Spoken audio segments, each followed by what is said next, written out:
And a big trophy, yeah.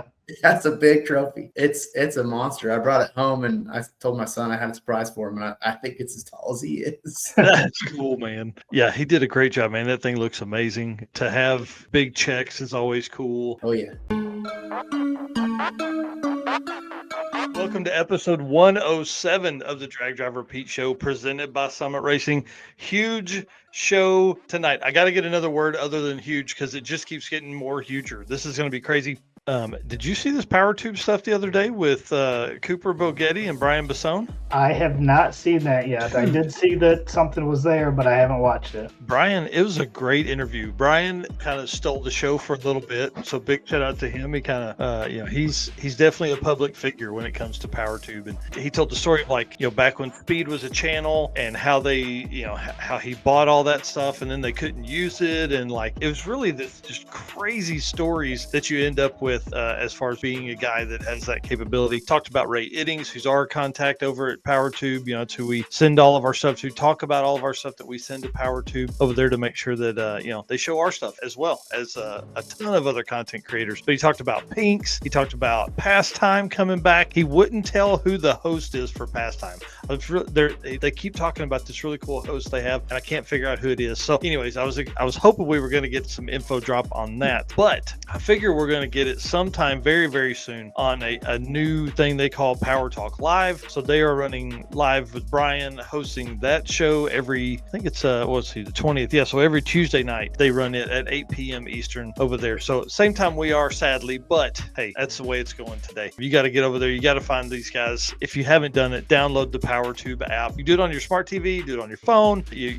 watch us over there. You can watch, they probably have 70 or 80, maybe 100 different content creators. They got all kinds of different channels. You can watch just podcasts, you can watch just builds, you can watch off-road stuff, overlanding stuff like what Craven Cars was talking about a minute ago, all the things that are in there. So big shout out to PowerTube for taking it to that next level. All right, you ready? I want to talk to this Jeremy Ortiz guy again. He's been on before because he is an 850 killer, but we're going to do different stuff this time. Yep, let me hit this video and then we'll be ready to bring him on. Have you ever wished you could fit your toolbox in the palm of your hand, or really needed that extra set of hands while making a jet change at the track? At WAF Racing, we specialize in designing and manufacturing top-tier automotive tools that are made strong to withstand travel, yet lightweight not to slow you down. Tested in-house and at the track by the team at WAF Racing, every part is made by racers for racers. From compact toolkits, carburetor top hats, or spark plug storage containers, our tools are precision engineered and manufactured in the USA. Made of the strongest materials, every piece strikes the perfect balance of durability and dependability. Maybe you need something custom just for you. We do that too. You need WAF Racing in the passenger seat for your next drag racing event. Head over to wafracing.com today to take your racing experience to the next level. WAF Racing. Design, build, race. I can't wait to hang out with Chris and the team at WAF Racing.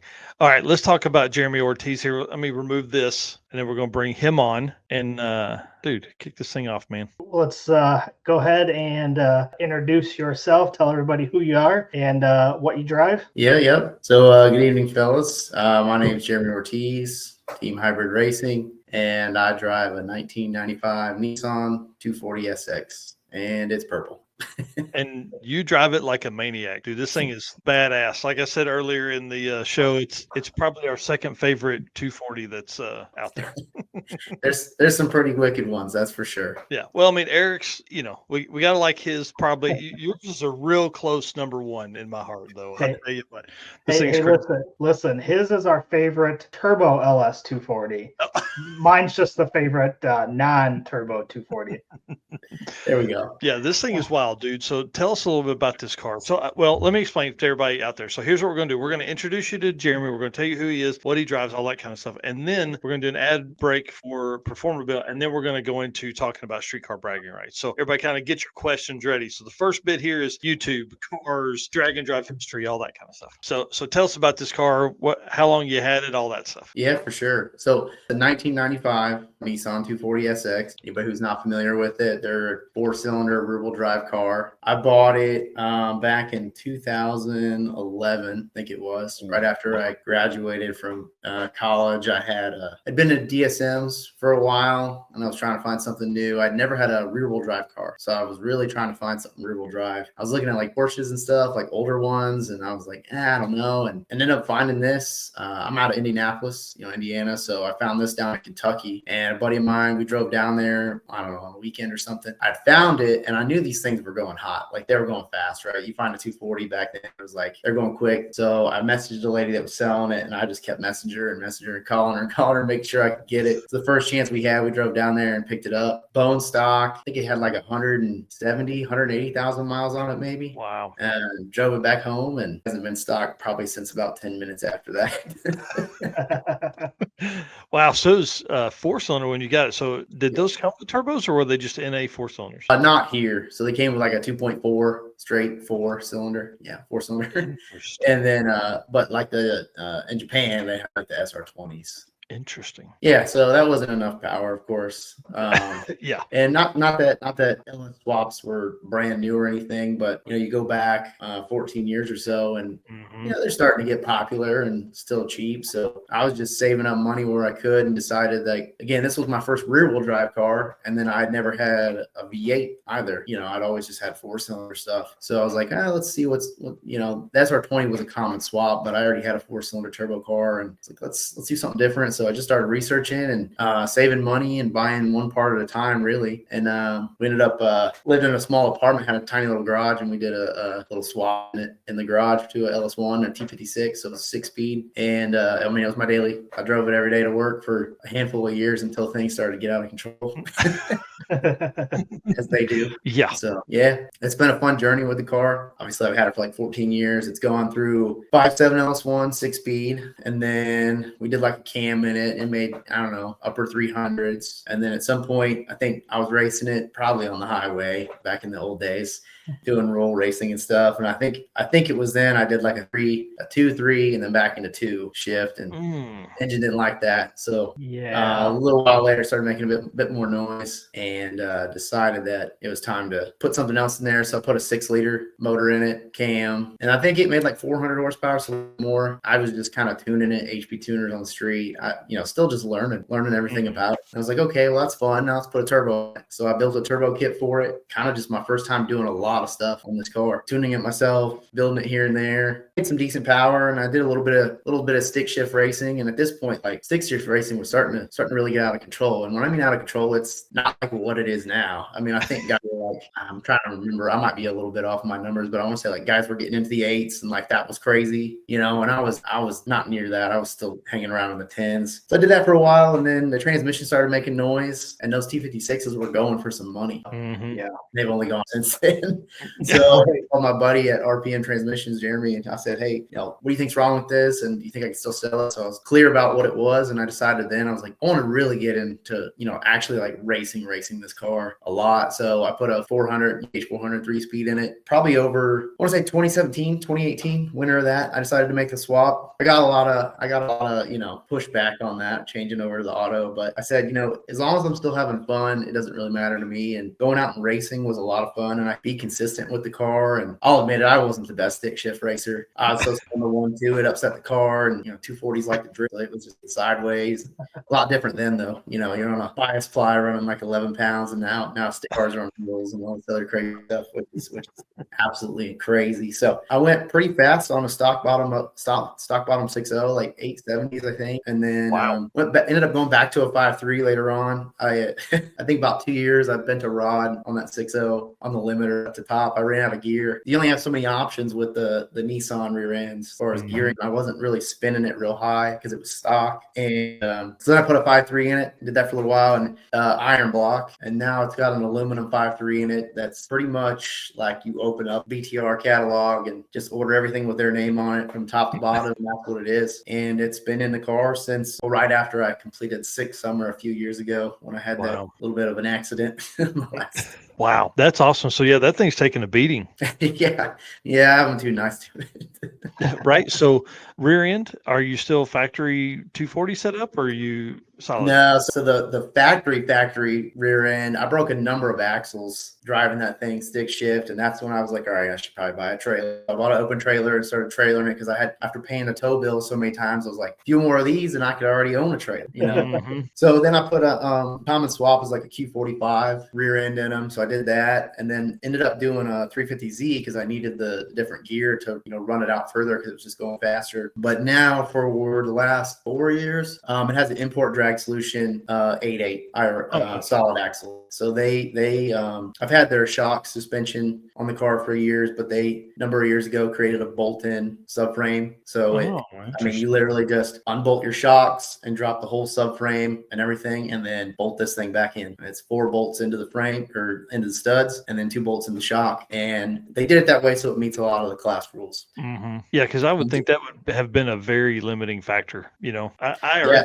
especially 10 or 12 years ago, was not. They didn't have it figured out. They've got a lot more of it figured out now. Yeah. But it's very, very expensive. And I mean, I got pretty consistent with the IRS doing like 360 foots, and guys have gone much faster, but they're ticking time bombs. You get under that 360 foot on an IRS Nissan stuff, and it typically doesn't last very long. So, and I'm usually doing 80 to 100 passes a season. So I don't want any downtime. I want to be out there racing. Right. The learning curve too, because I had never done anything solid axle and radial and the whole separating extension, the rear end coming up and all that stuff. So I had a bit to learn there. I'm still learning. I learned a lot this weekend too. So pretty cool stuff. Right. Well, what's your quickest ET so far? So I actually reset my PB this weekend. So we went 792 with a 5, and I'd say she's got a little bit more in her because that was probably the worst weather I've ever raced in. Really? I think we were at 3,400 DA and 120 water grains, somewhere in that range. So it was nasty. It was really nasty. Wow, man, that's crazy. Yeah, I knew it was bad, but I didn't know it was that bad. No, it was miserable. That's wild. Well, let's talk about the other day. Were you joking around in the photo? You had 2 turbos each side.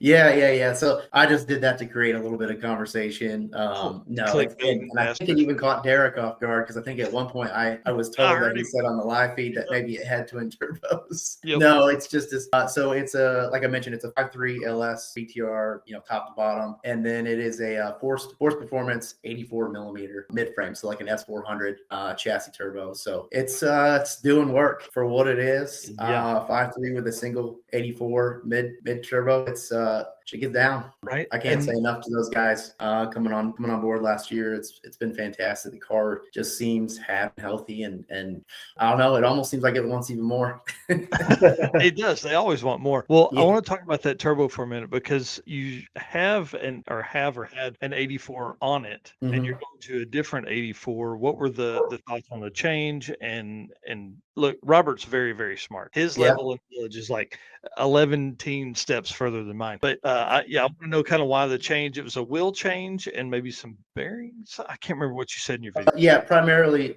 we're just trying out a wheel design that he's got. And like you said, I mean, Robert, he's 5 steps ahead of me. So he said, hey, I like what we got going on here. Let's see what we got going with this one and let's check it out. So we got it on there and we're kind of looking at some stuff and seeing what kind of options there. But I mean, even what we had on the first one is just killing. So I love it. That's cool. So did it have the new turbo on it at Streetcar? Yeah. Yep. I put it on. So we had our first event here locally at Muncie Dragway, which is going to be hopping this weekend. We put it on right before that event and went out and raced in my buddy's local event here in their Stream Radio class, which is just essentially a heads up radial tire, very similar rules to Nate's race actually. And then if we get enough cars, we'll do like an index split, but we just ran it heads up this past weekend and it looked good. So I said, hey, let's keep it on there. Let's keep going. Yeah. So we took it out to the Rock.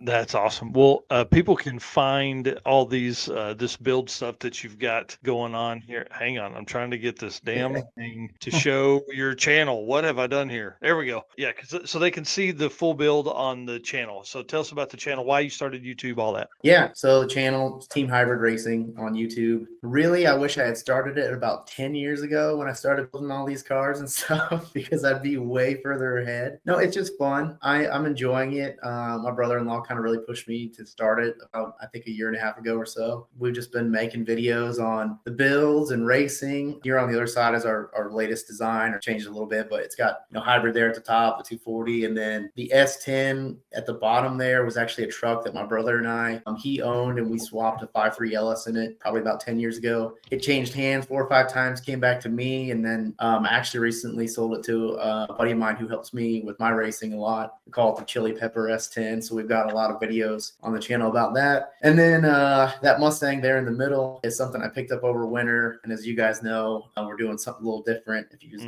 look real close, it says 4.2, not 5.0. Doing a straight 6 Atlas, Chevy Atlas motor swap in it with a 5-speed transmission. So we've got damn you, Calvin Nelson. Yeah, Calvin. It's funny. I going through my phone looking at some videos or something. I happened to catch like a 10-second video I took last year at Six Summer of him and his dad's Camaro that has the Atlas, and I just went down a rabbit hole. Like, I spent like 4 or 5 straight days researching and watching every video and comment about the Atlas motor. And I said, let's try it out. Let's see. And I've always wanted a new Edge. I kind of just liked them. So I got a stealing deal on that car. And then for the motor, they come in a million different cars. So I bought a running and driving Envoy with like 180,000 miles for $300. Pulled the motor, sold it to the scrapyard for $150. And yeah, kind of progressed from there. So the motor and transmission are in it right now. Built custom motor mounts, and hopefully kind of hoping maybe I can get back on that here this weekend. Do the transmission mount, and then it's probably going to go on a break for a while because I got 3 more races coming up. What's the plan with the Mustang? Are you gonna do a turbo or anything? Are you gonna do racing with it? Yeah, so we'll definitely put a turbo on it. So they make like under 300 NA, which is funny because that's more than the motors that car came with makes, which is kind of ironic. But no, I mean, I gotta have a turbo and stuff. So I plan to put a turbo on it and make like 500 horsepower, something real easy. The transmission's not really rated for that much more than that. And then I just want to drive it. I probably will take it to like a Cars and Coffee and do one of the, put the camera under the hood and watch everybody say that it's a 2J or a Vera or something, or have no idea what it is, and just drive it around, have fun. I kind of did it just for some more content on the channel and just some fun stuff. So, but yeah, Team Hybrid Racing, we've got, at the time that screenshot, 200 videos, there's probably more on there. I think we're about 40 subs away from 2,000 subs. So, I mean, it's slowly growing. It's probably one of the hardest social medias to break through on, but it's fun. You're telling us. Yeah, that's the truth. I can't leave out my dog there, Zeus. He appears in the background of videos, and I always get comments of we want more Zeus content, so I decided to throw him on there. So I actually just got the new shirts printed, so I'll probably make a post later this week and throw those up there, but it's pretty much very similar to that design there. That's awesome. Yeah, you do a great job, man. It's really fun to watch your stuff. I'm loving the Mustang content just because it is so new, and there's not a ton of people that have dove into that engine yet. So you're kind of a big fish, small pond, and obviously with all the other stuff you've done and how successful you've been there, like this will be another fun learning experience for you. Yeah, it should be fun. I mean, it definitely feels like when I was talking about back in 2011 when I was learning the LS and the V8 and all that stuff, feels similar, kind of relearn a whole new platform, but it's still a little similar. It's funny, like, some of the, like, it seems like some of the fasteners and stuff and some of the components are similar to the LS. And actually, I think the later years actually shared an ECU with the LS stuff. So, but it's neat. It'll be a little bit slower process I'm used to. Yeah, there's me just sitting in the engine bay. had to do that. So, but it's been fun, and hopefully we can kind of just rotate through the 3 cars of content that's coming out and keep stuff fresh on there. So, well, when you get to a point of putting a turbo on it or needing airflow, I have trim rings right next to me for new Edges already made. So there we go. If you ever get to a point of needing one of those, let me know. Perfect.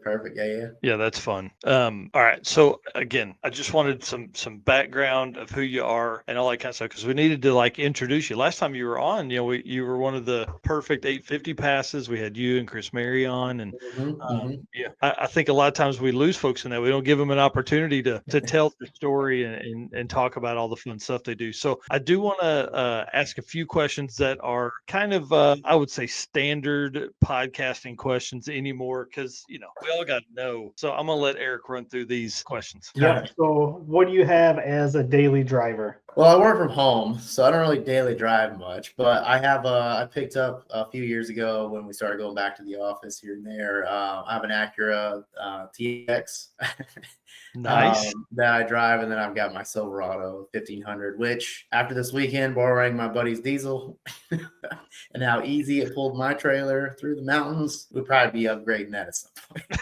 There you go. Yeah, that would be tough, because I'm sure that Silverado would have got all it wanted going. Oh, I took it to Bristol one year to go to Streetcar Takeover, and it was atrocious through the mountains. It was, yeah. I'm glad it worked out that I was able to snag his truck for the weekend, because it felt like it drove itself there. So now I'm like, oh, I need that. Yeah, right. Favorite law enforcement interaction story? Well, I'm sure we've all got a bunch, and there's a couple I probably won't mention. But when I graduated high school, I used my graduation money to buy a 1990 Eagle Talon that was not running and in multiple parts. It was primered and didn't have bumpers, glass, hood, or nothing. And I brought it home to my parents' house because I hadn't moved away to college yet. The moment I got it running, my buddy and I jumped in it and went to literally 5 blocks away down the street, and we got pulled over. Did it have bumpers or anything on it, or was it still? I don't think it did. I mean, I'd be lucky if it had the glass window in it. The town I lived in had like SUV police vehicles, and to be honest, he was behind me and his lights were right in my mirror. So I kind of got over and sped up real quick, and just I could see it was nighttime, and that's why he pulled me over. He was like, oh, it's a bit of aggressive driving. Yep. Luckily, he let me go. I told him, I was like, we just got it started. I just wanted to drive it around the block. I wasn't trying to do anything wrong. Nice. That's awesome. All right, couple more questions. Favorite car movie? Oh, favorite car movie. I mean, right now in my life, it's probably Cars, because my son likes it and we watch it, so it's a little bit different. I like that. Yeah, I mean, everybody's got their own personal favorite. I think if you said something, some people would be like, "Wow, you're crazy," and then other people would be. I mean, it's hard to not say, like the original Fast and Furious, just because the time frame that I got into cars. Right. I like Gone in 60 Seconds. Then you got all the classics. I actually recently just watched Two Lane Blacktop not too long ago, which I hadn't seen, which is interesting to me because it's really not that good. I don't know. Yeah, I felt like if I said that right now, I'd get hard and feathered. But I got to the end of it and I was just like, I'm not so sure. Bro, I wanted to punch somebody at the end of that movie. I was like, what just happened? Yeah, that's kind of how I felt. So you're in good company here, because I feel the same. Nice. If that car wasn't so cool, that movie wouldn't be so cool. Right. Yeah. Last question here. When you're out on a drag and drive, what is your favorite road trip snack? Oh, so Juddy couldn't be on. He's my co-pilot, and he helps me at the track. He was there this weekend. I mean, we're big on beef jerky because it kind of just keeps you going. But I would say our other is probably like Nerds Clusters. We've got a big old bag of those this weekend on the way back, and they're pretty good. Yeah, those are dangerous, man. Dangerous. Yeah, they are. He got one of the big bags and then just had it in the center console. I'm just sitting there eating them. Hours later, you're like, did I just have 2,300 calories of clusters? Right. No, 100%. But yeah, on drive, I think you get the little beef jerky packets from like Costco or something. That way because you forget. I mean, I try to book hotels on the drag and drives that have breakfast. That way I make sure we at least get something. But I mean, you know how it is. The class I run, I'm going to be there all day. You know? So because of that, we kind of lunch is a crapshoot. So we're eating breakfast at the hotel, and then we're not eating another meal until 5, 6 o'clock at night if we're lucky. I think what Mike and I usually do is we'll snag like the prepackaged muffins or granola bars when we're leaving the hotel in the morning. Stuff those in our bag, because when you do remember to grab something, you at least have something quick that you can eat while you're running around. Yeah, for sure. Yeah, it's one of those things, and I'm bad about it at the track too. So Jay said we're out of the hotel before they start breakfast. Man, those guys are crazy. All right, well, hang tight with us. I want to I want to thank WAF Racing for their contributions to the Drag Driver Pete family here and all this kind of stuff. And then I want to also move into the second part where we're going to talk about some of the experiences you had this weekend at Streetcar Bragging Rights. Performabuilt is the official transmission builder of Drag Driver Pete. At Performabuilt Transmissions, their goal is to engineer and build the toughest transmissions on the planet. Performabuilt doesn't just rebuild transmissions, they systematically re-engineer each model to eliminate OEM flaws and to achieve the highest levels of performance. That's why they say their transmissions are not just built, they are Performabuilt.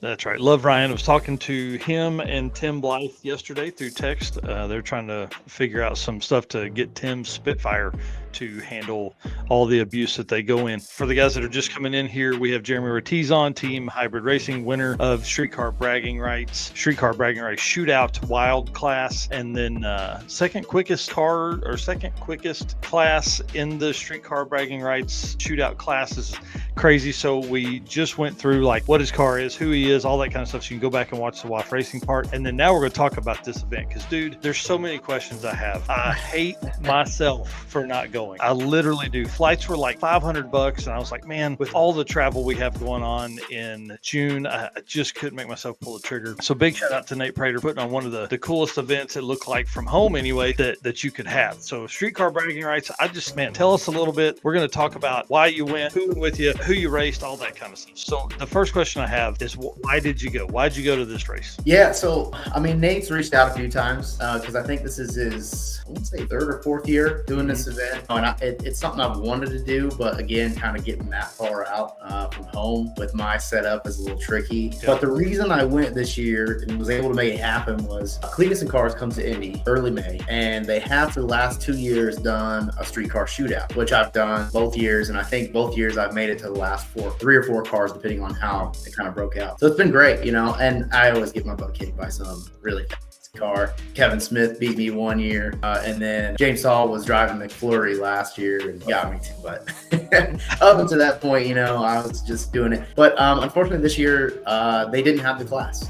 It's always a little tricky for them to fit it in between the other racing that's going on. And it's a big show. It's a 2-day event they have here, and it's a lot going on. So I was a little bummed that didn't happen because it was going to be my first event for the year. And I made a post just like, sorry guys, we won't be there this year. And then my awesome people over at Driven reached out and said, hey, we're going to Bragging Rights. We should go. Let's make it happen. Yeah. So I was like, all right, let me figure out if I can clear the calendar, what we got going on, and how the heck do I get there? So originally we were going to take both the trailer and the truck of my buddy's because he's got a 53 footer with the apartment in the front of it. But he ended up having some stuff come up, but he was able to let us borrow the truck. So we left at 5:15 a.m. Thursday morning.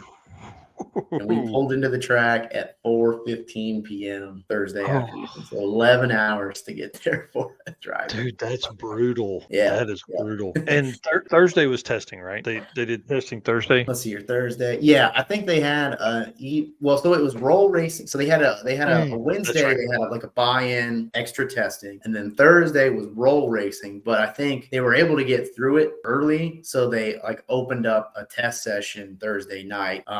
If you wanted to pay in for that and get some additional testing. Yeah. But I had just raced less than a week before at my local track. And after the race, I brought it home and went through the car top to bottom like I pretty much do after every race. I felt pretty confident that, we were going to go. So, and with 3 qualifiers, I was like, that's more than I normally get. So I was like, we'll figure it out. So we just kind of set up Thursday, watched some of the testing, and then this is my first time racing out on the East Coast, and I had a lot of people that were coming that I've only talked to on Facebook.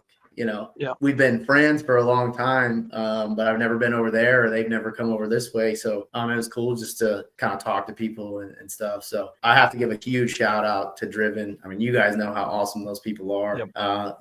Bill and Ashley and the folks are awesome. So there's some of the cool folks out there. And man, they love it. They love racing of any kind. He's always talking about some Volkswagen stuff or whatever. It's pretty cool. Yeah, definitely. That's awesome. Well, what is it that you like most about Streetcar Bragging Rights? I mean, off the top, I thought I just liked how big of an event it was. I mean, you guys know I've done 500 cars.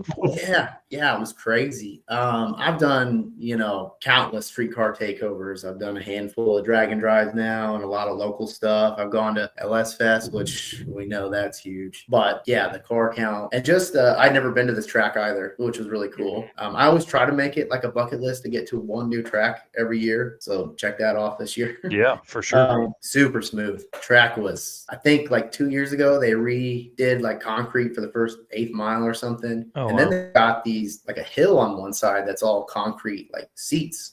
I don't know who's footing that bill, but That- yeah, have some Dude, money I for can't concrete. imagine the concrete bill for the stands there. Yeah. And hey, how about the like 8-foot tall fence? Like, Yeah, I thought I was at a NASCAR race or something, or over here at the circle track here in Indy. Yeah, I was like, oh, okay, there's a big old fence there. It's funny because I think Friday morning we hopped in the golf cart and just kind of walked around or drove around the pits, and we ended up. I always like to check the shutdown, just kind of see how far it is, where it is. I'm telling you, I think from the starting line to the end of the actual pavement or asphalt, it's a mile long.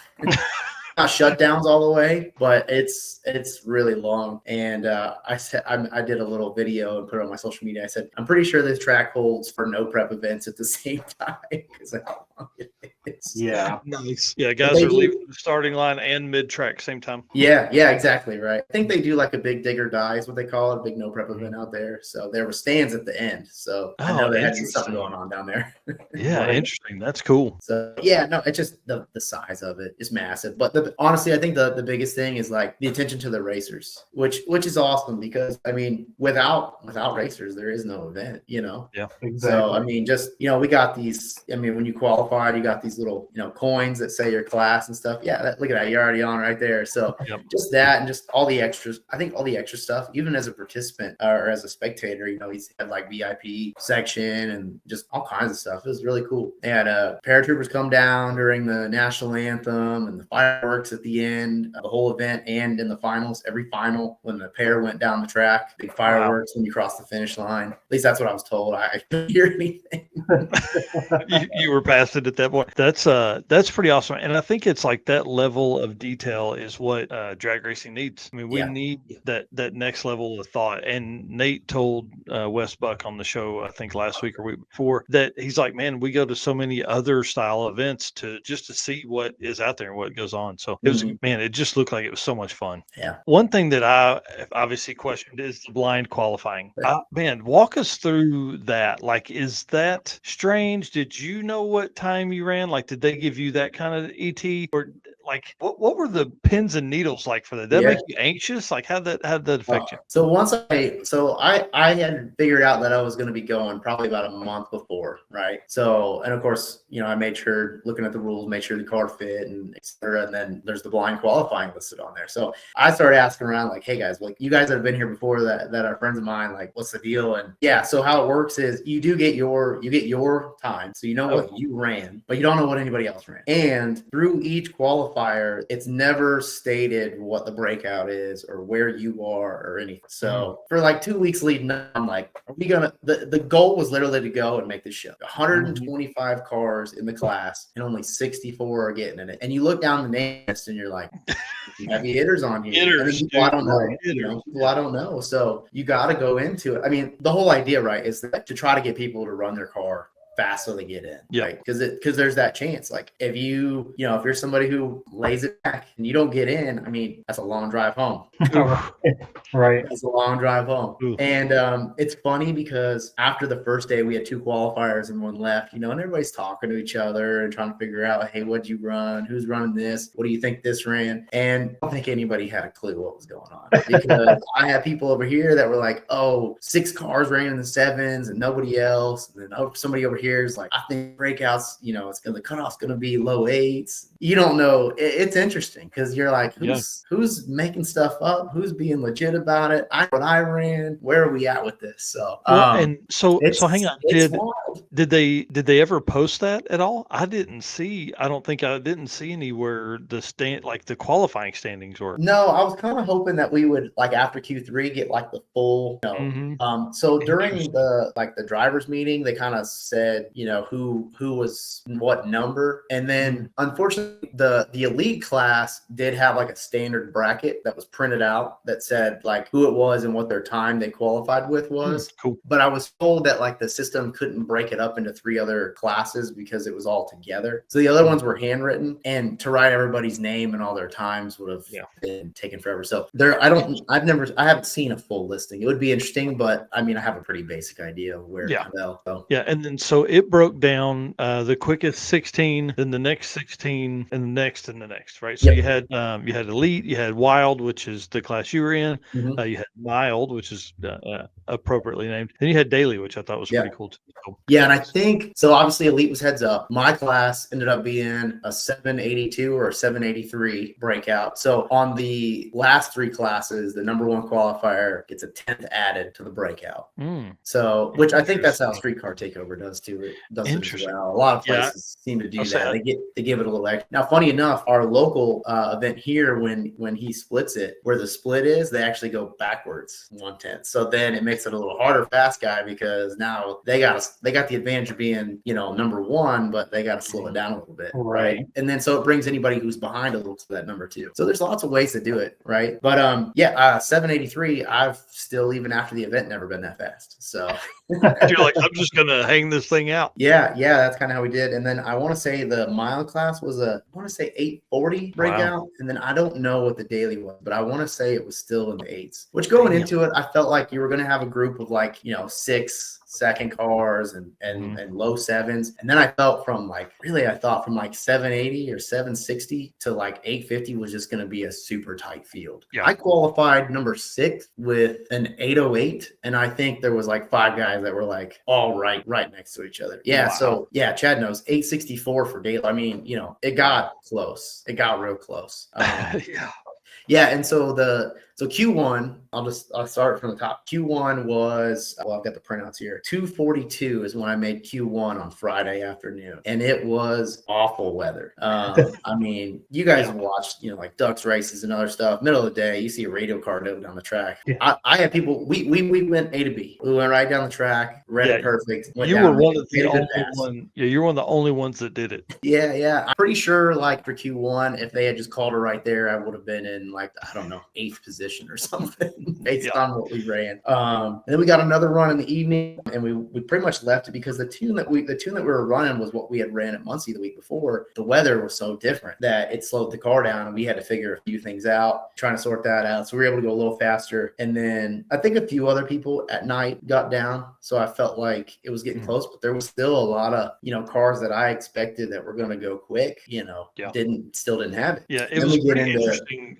Just real quick, Q2. People would spin off the line or 60 feet out and then let the car gather back up and then get right back in it because they're like, man, we're going to be out of this thing. I'm not going to be able to. Yeah. My slip says that Q2 was 1:59:57 a.m. Wow. It was late. It was late. So, because on Friday, in between our Q1 and Q2, they had a street index shootout. Mm-hmm. So they had I think it was 120 something cars there too. Yep. They went over to the big track and did a little cruise there, and then they came back. And then, as far as I understand, it was split on every half-second index, and you pretty much picked your index, and then it was kind of almost a index bracket, or I think maybe it's called an open comp. I'm not as familiar. Yeah, but that's what Derek told me. I was like, I don't know. A 950 versus an 11.0 car, and that's how they paired up. But it ended up going to the end with 2 10.0 cars, which I was telling the guys that driven when it started. I said those 2 guys are going to the finals, and that's who it was. I don't remember the Corvette's name, but Jimmy King, him and I have raced at Streetcar Takeovers a lot, not in the same class, but a lot. And it's just something about those purple cars. They just seem to get it done. Yeah, he was deadly, man. He was deadly. The stuff I watched. There there was a lot of cars, and then I think John Mankey, I think I said earlier, went like 8500. It was awesome, like on a Nice. 850 dialer. So it was crazy. It was a lot of good racing to watch for sure. Oh yeah, which was cool because there were, I was still able to watch some racing. A lot of times on like a 1-day event, everything's so fast paced. I don't really watch anything at all. So in between trying to not have a heat stroke, I got to watch some racing, so that was cool. That's awesome. And then Friday came around and it was like, all right, everybody's either going to go for it and get it or not, So I made a literally in the lanes decision to change a tune just a little bit based on the weather, and I got the 808, which is pretty much the fastest I had been on the combo. Was the week before was a 799. So I mean, it was right on par given the weather. I was like, well, we're just going to let the chips fall and see what happens. And then we learned it was a 783, and I was like, woohoo, we ain't been there in bad weather either. So we'll see what happens. Wow.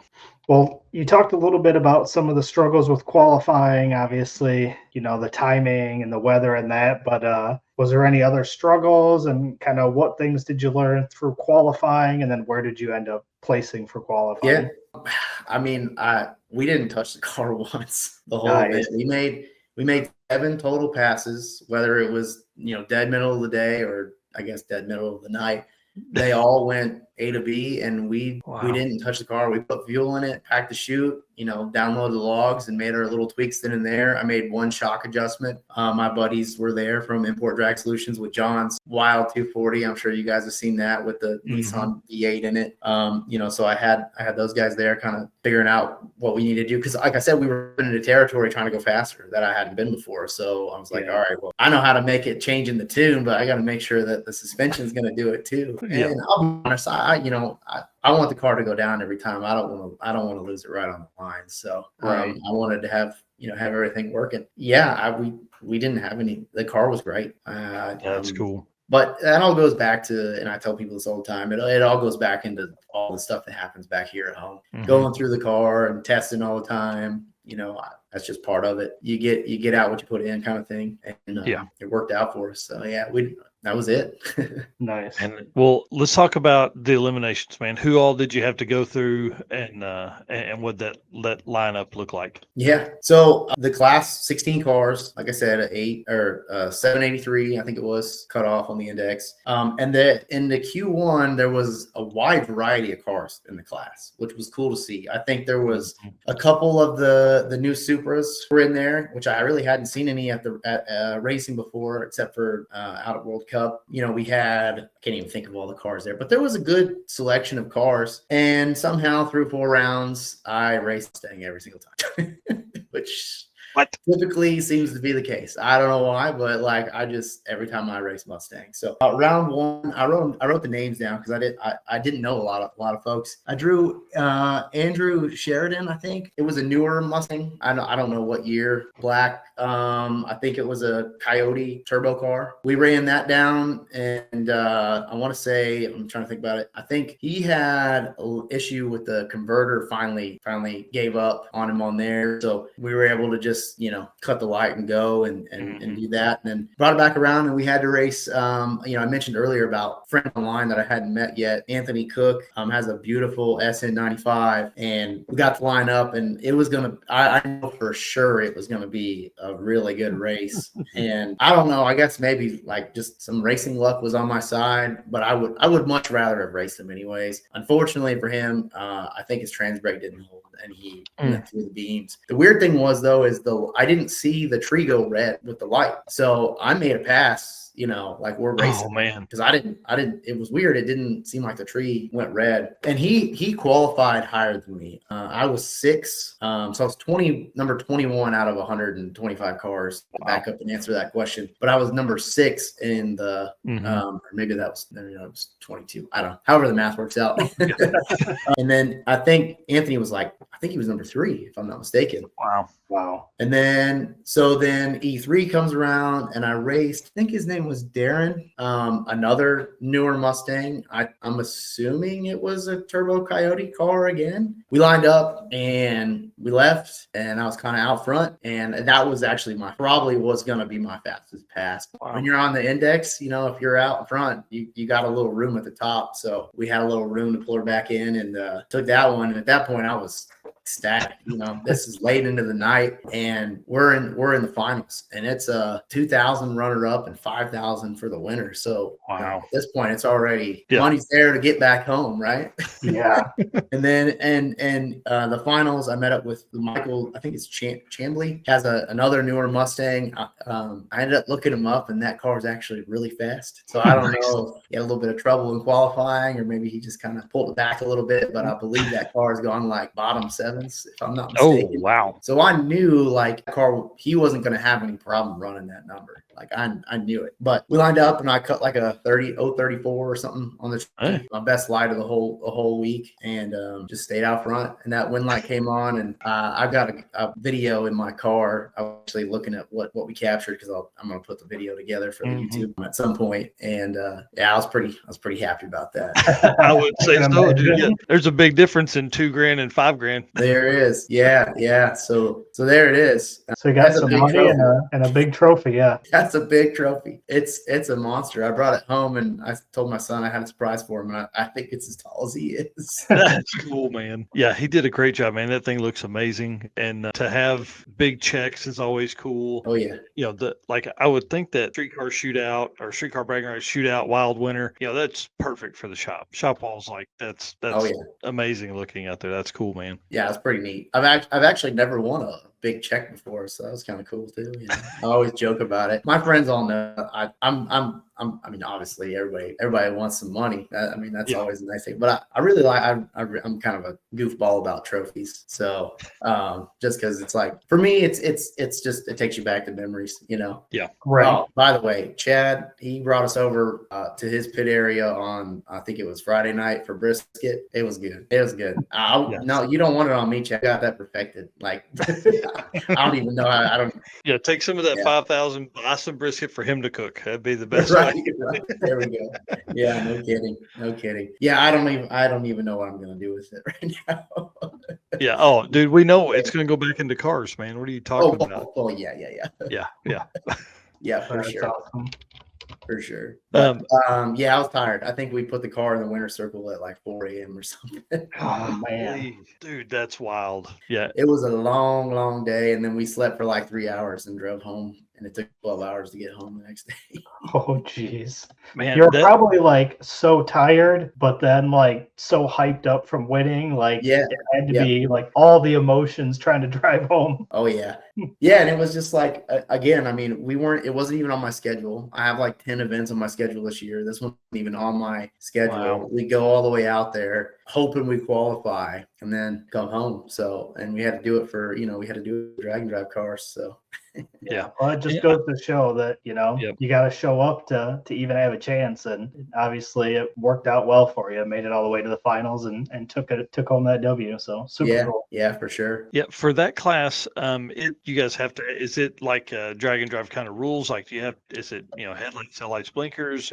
Yeah, I think it was kind of drag and drive ish rules, but not nearly as not as tight. So I think it was charging system, cooling system, headlights, taillights. We did have insurance and registration, which was checked, and you couldn't push the car up to the lanes and stuff and haul it back unless you had like a breakdown or something. But so streetcar-ish rules, but lenient enough that there were some fast hitters in there like Jim Braun running housing. Yeah. Well, it's funny because Jim and I, when we won, we were like, man, if it wasn't so late, we wanted to take the cars with the trophies and drive them to the Waffle House that was like 20 miles away, but it was we were just so dead I wish it had ended at like 1 a.m. because I know both of us would have taken that, and that would have been epic sitting there in a Waffle House bench with the trophies sitting next to it. Yeah. That's Waffle House is the best, dude. Yeah. So maybe next time. Maybe next time.